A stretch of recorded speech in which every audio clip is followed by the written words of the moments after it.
എല്ലാവർക്കും നമ്മുടെ ഇന്നത്തെ വീഡിയോയിലേക്ക് സ്വാഗതം. ഗ്രേസ് മാർക്ക് എങ്ങനെയാണ് നമുക്ക് കിട്ടിയ മാർക്കിൻ്റെ കൂടെ ആഡ് ചെയ്യുന്നത് എന്നീ കാര്യങ്ങളാണ് ഇന്നത്തെ വീഡിയോയിൽ നമ്മൾ ഉൾപ്പെടുത്തിയിട്ടുള്ളത്. നമുക്കറിയാം, മിക്കവാറും എല്ലാ കുട്ടികൾക്കും ഗ്രേസ് മാർക്ക് ലഭിക്കുന്നുണ്ട് അല്ലേ? JRCയിലുള്ള ഒരു കുട്ടി, ആ കുട്ടിക്ക് ലഭിക്കുന്ന ഗ്രേസ് മാർക്ക് 10 മാർക്കാണ് ലഭിക്കുക. ഇനി ലിറ്റിൽ കൈറ്റ്സിലുള്ള ഒരു കുട്ടിക്കോ മാക്സിമം ലഭിക്കാവുന്നത് 15 മാർക്ക് ലഭിക്കും. അതുപോലെ SPC സ്റ്റുഡൻറ് പോലീസ് കാഡറ്റ് അല്ലേ, 20 മാർക്കാണ് ആ കുട്ടിക്ക് ലഭിക്കുക. അതുപോലെ NCCയിലുള്ള കുട്ടിക്കാണെങ്കിൽ 20 മാർക്ക് ലഭിക്കും. സ്കൗട്ട് ആൻഡ് ഗൈഡ്സ് 18 മാർക്ക് ലഭിക്കും. ഇനി സ്കൗട്ട് ആൻഡ് ഗൈഡ്സിൽ രാജ്യ പുരസ്കാരം പാസ്സായ കുട്ടിയാണെങ്കിൽ 20 മാർക്ക് ലഭിക്കും. അതുപോലെ തന്നെ രാഷ്ട്രപതി അല്ലേ, അത് പാസ്സായ കുട്ടിയാണെങ്കിൽ 25 മാർക്ക് ലഭിക്കും. അതുപോലെ തന്നെ സംസ്ഥാന സ്കൂൾ കലോത്സവത്തിൽ A ഗ്രേഡ് ലഭിച്ച കുട്ടികൾക്കാണെങ്കിൽ നമുക്കറിയാം, A ഗ്രേഡ് സംസ്ഥാന മത്സരത്തിൽ A ഗ്രേഡ് ലഭിച്ച കുട്ടികളാണെങ്കിൽ 20 മാർക്ക് ലഭിക്കും അല്ലേ. ഇനി B ഗ്രേഡ് ആണെങ്കിലോ 15 മാർക്ക് ലഭിക്കും. ഇനി C ഗ്രേഡ് ആണെങ്കിൽ 10 മാർക്ക് ലഭിക്കും. അപ്പോൾ വിവിധ മത്സര ഇനങ്ങളിൽ A ഗ്രേഡ് വാങ്ങിയ കുട്ടിക്ക് 20, B ഗ്രേഡ് വാങ്ങിയ കുട്ടിക്ക് 15, C ഗ്രേഡ് വാങ്ങിയ കുട്ടിക്ക് 10 മാർക്ക് അല്ലേ, ഇങ്ങനെയാണ് ലഭിക്കുക. അതുപോലെ തന്നെ സംസ്ഥാന ശാസ്ത്ര ടാലന്റ് സെർച്ച് പരീക്ഷ, ഗണിത ടാലന്റ് സെർച്ച് പരീക്ഷ, സാമൂഹ്യ ശാസ്ത്ര ടാലന്റ് സെർച്ച് പരീക്ഷ തുടങ്ങിയവയ്ക്ക് ഫസ്റ്റ് പ്രൈസ് ആണെങ്കിൽ ശ്രദ്ധിക്കുക, ഫസ്റ്റ് പ്രൈസ് നേടിയിട്ടുണ്ടെങ്കിൽ 20 മാർക്ക് ലഭിക്കും, ആ കുട്ടിക്ക് 20 മാർക്ക് ലഭിക്കും. അതുപോലെ തന്നെ സെക്കൻഡ് പ്രൈസ് വാങ്ങിയ കുട്ടിയാണെങ്കിൽ 17 മാർക്ക് ലഭിക്കും. അതുപോലെ തന്നെ തേർഡ് പ്രൈസ് വാങ്ങിയ കുട്ടിയാണെങ്കിൽ 14 മാർക്ക് ലഭിക്കും. മനസ്സിലായല്ലോ? അതുപോലെ തന്നെ നമുക്കറിയാം, പൊതുവിദ്യാഭ്യാസ വകുപ്പ് നടത്തുന്ന കായിക മത്സരങ്ങൾ അല്ലേ, അതിൽ സംസ്ഥാന തലത്തിൽ 1-ാം സ്ഥാനം, 2-ാം സ്ഥാനം, 3-ാം സ്ഥാനം അങ്ങനെ 1 മുതൽ 8 വരെ സ്ഥാനം വാങ്ങുന്ന കുട്ടികൾക്ക് എന്തുണ്ട്, ഗ്രേസ് മാർക്ക് ഉണ്ട്. മനസ്സിലായല്ലോ? അല്ലാതെ ആദ്യത്തെ 3 സ്ഥാനങ്ങൾക്ക് മാത്രമല്ല, 1 മുതൽ 8 വരെ. അതിൽ 1-ാം സ്ഥാനം വാങ്ങിയ കുട്ടിക്ക് നോക്കിയാൽ 20 മാർക്ക് ലഭിക്കും 1-ാം സ്ഥാനമുള്ള കുട്ടിക്ക്. 2-ാം സ്ഥാനമാണെങ്കിൽ 17 മാർക്ക് ലഭിക്കും. 3-ാം സ്ഥാനം നേടിയ കുട്ടിക്ക് 14 മാർക്ക് ലഭിക്കും. 4-ാം സ്ഥാനം വാങ്ങിയ കുട്ടിക്ക് 10 മാർക്ക് ലഭിക്കും. അതുപോലെ തന്നെ 5-ാം സ്ഥാനം വാങ്ങിയ കുട്ടിയാണെങ്കിൽ 8 മാർക്ക്. 6-ാം സ്ഥാനം വാങ്ങിയ കുട്ടിയാണെങ്കിൽ 6 മാർക്ക്. 7-ാം സ്ഥാനം വാങ്ങിയ കുട്ടിയാണെങ്കിൽ 4 മാർക്ക്. 8-ാം സ്ഥാനം വാങ്ങിയ കുട്ടിയാണെങ്കിൽ 2 മാർക്ക്. മനസ്സിലായല്ലോ? അപ്പൊ ഇങ്ങനെയാണ് നമുക്ക് ഗ്രേസ് മാർക്ക് ലഭിക്കുക. ഇനി ഈ ഗ്രേസ് മാർക്ക് നമുക്ക് കിട്ടിയ മാർക്കിന്റെ കൂടെ എങ്ങനെയാണ് ആഡ് ചെയ്യുക എന്ന് നമുക്കൊന്ന് നോക്കാം. പല കുട്ടികളുടെയും ധാരണ എന്താണ്, A+ന്റെ എണ്ണം കൂട്ടാൻ വേണ്ടിയിട്ടാണ് ഈ ഗ്രേസ് മാർക്ക് ഉപയോഗിക്കുന്നത് എന്നാണ് പല കുട്ടികളുടെയും ധാരണ. എന്നാൽ ഒരിക്കലും അങ്ങനെയല്ല. വളരെ താഴ്ന്ന ഒരു ഗ്രേഡിനെ A+ലേക്ക് ഉയർത്തുന്നതിന് പകരം ഒരു കുട്ടിക്ക് വിവിധ വിഷയങ്ങളിൽ കിട്ടിയ ഗ്രേഡുകൾ പരമാവധി അടുത്ത ഗ്രേഡിലേക്ക് ഉയർത്തുക എന്നതാണ് ഇവിടെ ചെയ്യുക. നിങ്ങൾക്ക് കിട്ടിയ മാർക്കിനനുസരിച്ചുകൊണ്ട് ഒരു പക്ഷേ 5 വിഷയം അല്ലെങ്കിൽ 6 വിഷയം അല്ലെങ്കിൽ 7 വിഷയത്തിൻ്റെ ഒക്കെ ഗ്രേഡുകൾ തൊട്ടടുത്ത ഗ്രേഡിലേക്ക് നമുക്ക് ഉയർത്താൻ പറ്റും. അപ്പോൾ അത് എങ്ങനെയാണ് ചെയ്യുക എന്ന് നമുക്കൊന്ന് ഇവിടെ നിന്ന് നോക്കാം. അപ്പോൾ നമുക്കറിയാം, 80 മാർക്കിൽ പരീക്ഷ നടക്കുന്ന വിഷയങ്ങളിൽ A+ കിട്ടണമെങ്കിൽ 72 മാർക്ക് വാങ്ങണം അല്ലേ. അതുപോലെ തന്നെ 40 മാർക്കിൽ പരീക്ഷ നടത്തുന്ന വിഷയങ്ങളിൽ 36 മാർക്ക് നമുക്ക് ലഭിക്കണം. എന്നാൽ 80 മാർക്കിൽ പരീക്ഷ നടക്കുന്ന വിഷയങ്ങളിൽ 20 മാർക്ക് എന്താണ്, 20 മാർക്ക് C ആണ് അല്ലേ. അപ്പോൾ എല്ലാ കുട്ടികൾക്കും C മുഴുവൻ മാർക്ക് തന്നെ ലഭിച്ചിട്ടുണ്ടായിരിക്കും. അതായത് ഈ 20-ൽ 20 മാർക്കും ഈ കുട്ടിക്ക് ലഭിച്ചിട്ടുണ്ടായിരിക്കും. അതുപോലെ 40 മാർക്കിൽ എക്സാം നടക്കുന്ന വിഷയങ്ങളിൽ 10 മാർക്ക് C ആണ് അല്ലേ. അപ്പോൾ ഈ 10-ൽ 10 മാർക്കും ആർക്ക് കിട്ടിയിട്ടുണ്ടായിരിക്കും, ഓരോ കുട്ടിക്കും കിട്ടിയിട്ടുണ്ടായിരിക്കും. അങ്ങനെയാണെങ്കിൽ നമുക്ക് നോക്കിയേ, 80 മാർക്കിൽ പരീക്ഷ നടക്കുന്ന വിഷയങ്ങളിൽ നമുക്ക് വെറും 72 മാർക്ക് വേണ്ടി വരില്ല അല്ലേ. നമുക്ക് വെറും 70 മാർക്ക് കിട്ടിക്കഴിഞ്ഞാൽ തന്നെ നമുക്ക് A+ കിട്ടും. അതുപോലെ നമുക്ക് നോക്കിയാൽ 40 മാർക്കിൽ പരീക്ഷ നടക്കുന്ന വിഷയങ്ങളിൽ 36 മാർക്ക് വേണ്ട, 35 മാർക്ക് ലഭിച്ചു കഴിഞ്ഞാൽ നമുക്ക് A+ കിട്ടും. അതായത് നോക്കിയാൽ മലയാളത്തിൽ 35 മാർക്ക് ലഭിച്ചു കഴിഞ്ഞാൽ A+ കിട്ടി അല്ലേ. അതുപോലെ ഇംഗ്ലീഷിൽ 70 മാർക്ക് ലഭിച്ചു കഴിഞ്ഞാൽ A+ കിട്ടി. ഇനി നമുക്ക് ഈ ഗ്രേസ് മാർക്കുകൾ എങ്ങനെയാണ് നമുക്ക് കിട്ടിയ മാർക്കിന്റെ കൂടെ ആഡ് ചെയ്യുന്നത് എന്ന് നമുക്കൊന്ന് നോക്കാം. ഇവിടെ നോക്കിയാൽ ഒരു കുട്ടിക്ക് കിട്ടിയ മാർക്കിലാണ് ഞാനിവിടെ എഴുതിയിട്ടുള്ളത്. ഇപ്പോൾ മലയാളത്തിൽ 33 മാർക്ക്, മലയാളം സെക്കൻഡിൽ 30, ഇംഗ്ലീഷിൽ 62, ഹിന്ദിയിൽ 33, ഫിസിക്സിൽ 30, കെമിസ്ട്രിയിൽ 32, ബയോളജിയിൽ 36, SS-ൽ 52, മാത്സിൽ 67, അതുപോലെ IT-യിൽ 38 മാർക്ക്. അപ്പോൾ നമുക്കറിയാം 33 മാർക്ക് എന്ന് പറഞ്ഞാൽ എന്താണ്, A ഗ്രേഡ് ആണ് അല്ലേ. അപ്പോൾ ഇത് A ഗ്രേഡ് ആണ്. ഇനി 30 മാർക്ക് എന്ന് പറഞ്ഞാലോ B+ ആണ്. ഇനി 62 മാർക്ക് എന്ന് പറഞ്ഞാൽ A ഗ്രേഡ് അല്ലേ, A ഗ്രേഡ് ആണ്. ഇനി അടുത്തത് 33 മാർക്ക് അല്ലേ, ഹിന്ദിയിൽ 33 മാർക്ക്, അതും A ഗ്രേഡ് ആണ്. ഇനി ഫിസിക്സിൽ 30 മാർക്ക്, അത് B+ അല്ലേ, B+ ആണ്.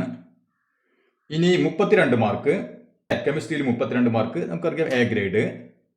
ഇനി ബയോളജിയിൽ 36 മാർക്ക്, 36 എന്ന് പറഞ്ഞാൽ A+ ആയി അല്ലേ, A+ ആയി. ഇനി SS-ൽ 52 മാർക്ക് എന്ന് പറഞ്ഞാൽ B ഗ്രേഡ് ആയിട്ടുള്ളൂ അല്ലേ, B ഗ്രേഡ് വാങ്ങി. ഇനി മാത്സിൽ 67 മാർക്ക്, അതായത് എ ഗ്രേഡ് കിട്ടി. ഇനി IT 38 മാർക്ക്, A+ അല്ലേ, A+ കിട്ടി. അപ്പോൾ ഇങ്ങനെയാണ് ആ കുട്ടിയുടെ ഗ്രേഡുകൾ. ഇനി ഈ കുട്ടി ലിറ്റിൽ കൈറ്റ്സിലുള്ള ഒരു കുട്ടിയാണെന്ന് വിചാരിക്കുക. അങ്ങനെയാണെങ്കിൽ ആ കുട്ടിക്ക് എത്ര മാർക്ക് കിട്ടും? 15 മാർക്ക് കിട്ടും അല്ലേ. ഇനി ശ്രദ്ധിക്കുക, 15 മാർക്ക് ഈ കുട്ടിക്ക് ഗ്രേസ് മാർക്കായിട്ട് ലഭിക്കും. അപ്പോൾ ഈ മാർക്ക് എങ്ങനെയാണ് ഇതിൽ ആഡ് ചെയ്യുക എന്ന് നമുക്കൊന്ന് നോക്കാം. അപ്പോൾ ആദ്യം എന്താ ചെയ്യുക, ഇതിൽ ഏറ്റവും കുറവ് മാർക്ക് ചേർത്ത് കഴിഞ്ഞാൽ, ആഡ് ചെയ്ത് കഴിഞ്ഞാൽ ഈ ഗ്രേഡിൽ നിന്ന് തൊട്ട് മുകളിലെ ഗ്രേഡിലേക്ക് മാറുന്ന വിഷയങ്ങൾ ഏതൊക്കെയാണെന്ന് നോക്കും. ഇപ്പോൾ നമുക്ക് നോക്കിയാൽ ഇവിടെ 33 മാർക്കാണ് അല്ലേ. 33 മാർക്ക് എ ഗ്രേഡാണ്. ഇനി എ ഗ്രേഡിന്റെ തൊട്ട് മുകളിലുള്ള ഗ്രേഡ് അതാണ് A+ ആണ് അല്ലേ. അപ്പോൾ A+ കിട്ടണമെങ്കിൽ ഈ കുട്ടിക്ക് എത്ര മാർക്ക് ആഡ് ചെയ്യണം? 2 മാർക്ക് ആഡ് ചെയ്യണം അല്ലേ. അപ്പോൾ നമുക്ക് ഇതിന്റെ കൂടെ 2 മാർക്ക് ആഡ് ചെയ്ത് കഴിഞ്ഞാൽ ആ കുട്ടി എന്തായി മാറും? A+ലേക്ക് കടക്കും അല്ലേ. ഇനി ഇവിടെ B+ ആണ്, 30 മാർക്ക് ഉണ്ട്. അപ്പോൾ 30 മാർക്ക് B+, അടുത്തത് എ ഗ്രേഡ് ആണ്. എ ഗ്രേഡിലേക്ക് മാറണമെങ്കിൽ എത്ര വേണം? 1 മാർക്ക് കൂടി വേണം അല്ലേ. 31 മാർക്ക് വേണം. അപ്പോൾ ഇവിടെ 1 മാർക്ക് കൂടി കൂട്ടി കഴിഞ്ഞാൽ എന്തായും? ഈ കുട്ടി എ ഗ്രേഡിലേക്ക് മാറി. ഇനി ഇവിടെ നോക്കിയാൽ 62 മാർക്ക്. 62 എന്ന് പറഞ്ഞാൽ എ ഗ്രേഡ് ആണ് അല്ലേ. ഇനി 62 A+ ആവണമെങ്കിൽ എത്ര മാർക്ക് ആഡ് ചെയ്യേണ്ടി വരും? 8 മാർക്ക് ആഡ് ചെയ്യേണ്ടി വരും അല്ലേ. അപ്പോൾ 8 മാർക്ക് ആഡ് ചെയ്ത് കഴിഞ്ഞാൽ ഇതെന്തായി മാറും? ഇത് A+ ആയിട്ട് മാറും. ഇനി ഇവിടെ നോക്കിയാൽ ഇവിടെ നമുക്ക് 33 മാർക്കുള്ളത്, അതായത് എ ഗ്രേഡ് ആണ്. ഇനി അത് A+ ആവണമെങ്കിലോ 35 മാർക്ക് വേണം അല്ലേ. അതായത് 2 മാർക്കും കൂടി ഇതിന്റെ കൂടെ ആഡ് ചെയ്ത് കഴിഞ്ഞാൽ എന്താവും? അത് A+ലേക്ക് അടക്കും. ഇനി ഫിസിക്സ് നോക്കിയാൽ 30 മാർക്ക് കിട്ടിയിട്ടുള്ളൂ, അതായത് B+ ആണ്. ഇനി അതിന്റെ തൊട്ടുമുള്ള ഗ്രേഡ് ഏതാണ്? എ ഗ്രേഡ് ആണ് അല്ലേ, എ ഗ്രേഡ്. അപ്പൊ എത്ര മാർക്ക് വേണം? 31 വേണം അല്ലേ. അതായത് 1 മാർക്കും കൂടി ആഡ് ചെയ്ത് കഴിഞ്ഞാൽ എന്തായി? അത് എ ഗ്രേഡിലേക്ക് കടന്നു. ഇനി ഇവിടെ നോക്കിയാൽ കെമിസ്ട്രിക്ക് 32 മാർക്ക് ഉണ്ട് അല്ലേ, അതായത് എ ഗ്രേഡ്. അപ്പൊ എ ഗ്രേഡ് ഇനി A+ ആണ് അല്ലേ. അതിന് എത്ര മാർക്ക് ആഡ് ചെയ്യേണ്ടി വരും? 3 മാർക്കും കൂടി ആഡ് ചെയ്യേണ്ടി വരും അല്ലേ. അപ്പൊ അതായത് 3 മാർക്കും കൂടി ഇതിന്റെ കൂടെ ആഡ് ചെയ്ത് കഴിഞ്ഞാൽ എന്താവും? ഇത് A+ലേക്ക് കടക്കും. ഇനി ഇവിടെ നോക്കിയാൽ ബയോളജി അല്ലേ, ഓൾറെഡി A+ ആണ്. അപ്പൊ ഇതിന്റെ കൂടെ ഞാൻ ആഡ് ചെയ്യേണ്ടതില്ല. ഇനി SS നോക്കിയാൽ 52 മാർക്കാണ്, ബി ഗ്രേഡ്. അപ്പൊ അതിന് ബി ഗ്രേഡിനുള്ള B+ ആവുള്ളൂ അല്ലെ. B+ ആവാൻ എത്ര മാർക്ക് ആഡ് ചെയ്യേണ്ടി വരും? 2 മാർക്ക് അല്ലെ. 54 മാർക്ക് കിട്ടിക്കഴിഞ്ഞാൽ ബി ഗ്രേഡ് B+ ആയി. അപ്പൊ ഇതിന്റെ കൂടെ 2 മാർക്ക് കൂടി ആഡ് ചെയ്ത് കഴിഞ്ഞാൽ എന്തായി? B+ ആയി.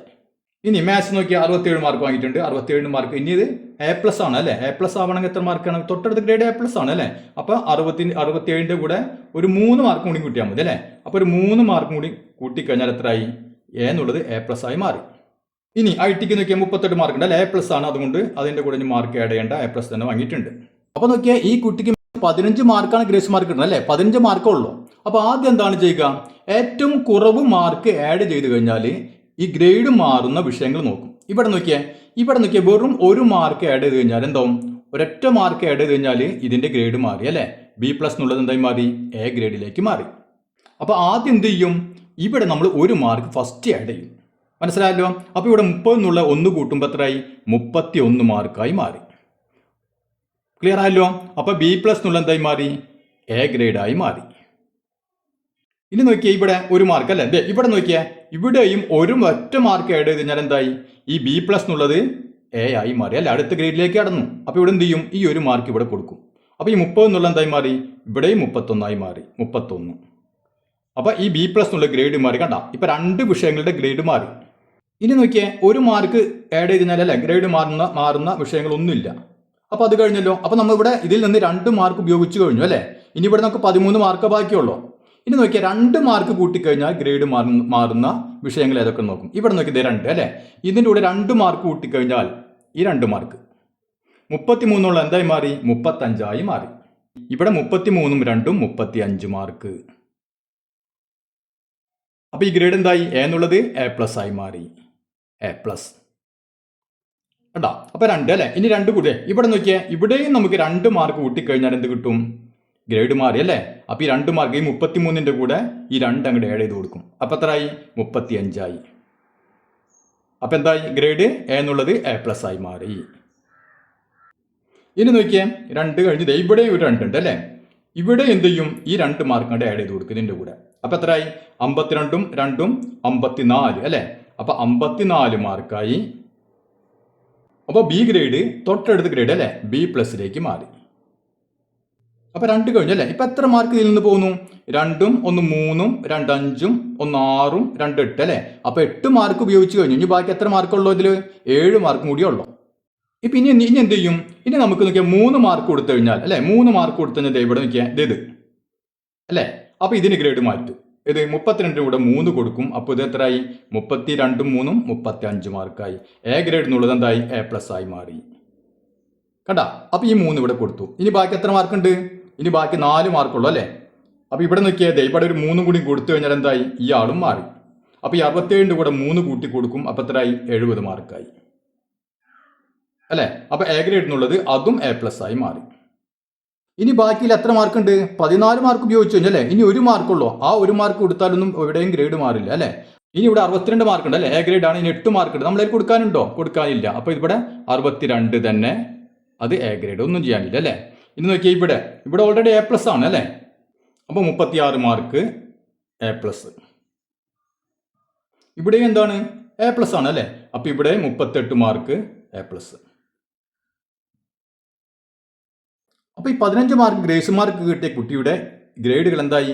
ഈ ഗ്രേഡുകളിൽ നിന്ന് നോക്കിയാൽ 6 അല്ല 1 2 3 4 5 6 7 അപ്പോൾ 7 വിഷയങ്ങളുടെ ഗ്രേഡുകൾ എന്തായി? തൊട്ട് മുകളിലെ ഗ്രേഡിലേക്ക് മാറി. മനസ്സിലായല്ലോ? അപ്പോൾ ഇതാണ് ആ കുട്ടിയുടെ പുതിയ ഗ്രേഡുകൾ. അപ്പോൾ സ്വാഭാവികമായും നിങ്ങൾക്കൊരു സംശയം വരാം. ഇപ്പോൾ ഗ്രേസ് മാർക്ക് ഇല്ലാതെ തന്നെ ഫുൾ എല്ലാ വിഷയങ്ങളും എ പ്ലസ് വാങ്ങിയ കുട്ടികളുണ്ടായിരിക്കും അല്ലേ? അപ്പോൾ അവർക്ക് നോക്കിയാൽ അവർക്ക് ഈ ഗ്രേസ് മാർക്ക് ഇതിൽ ആഡ് ചെയ്യേണ്ടതായ ആവശ്യം വന്നിട്ടില്ല. അപ്പോൾ അവർക്ക് എന്താണ് മെച്ചം കിട്ടുക? അവർക്ക് മെച്ചം എന്ന് പറയുന്നത് ഈ ഗ്രേസ് മാർക്ക് വാങ്ങിയ കുട്ടികൾ, ഗ്രേസ് മാർക്ക് ഇതിൽ ആഡ് ചെയ്ത കുട്ടികൾ, അവരുടെ സർട്ടിഫിക്കറ്റ് ഇടയിൽ എന്തുണ്ടായിരിക്കും? ഗ്രേസ് മാർക്ക് അവാർഡഡ് എന്ന് അടിച്ചിട്ടുണ്ടായിരിക്കും.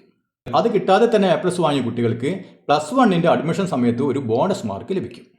മറ്റുള്ളവർക്ക് ആ ബോണസ് മാർക്ക് ലഭിക്കില്ല. അപ്പോൾ ഇത്തരം കാര്യങ്ങൾ നിങ്ങൾക്ക് മനസ്സിലായെന്ന് കരുതുന്നു. ഇനി നമുക്ക് അടുത്ത വീഡിയോയുമായി വീണ്ടും കാണാം.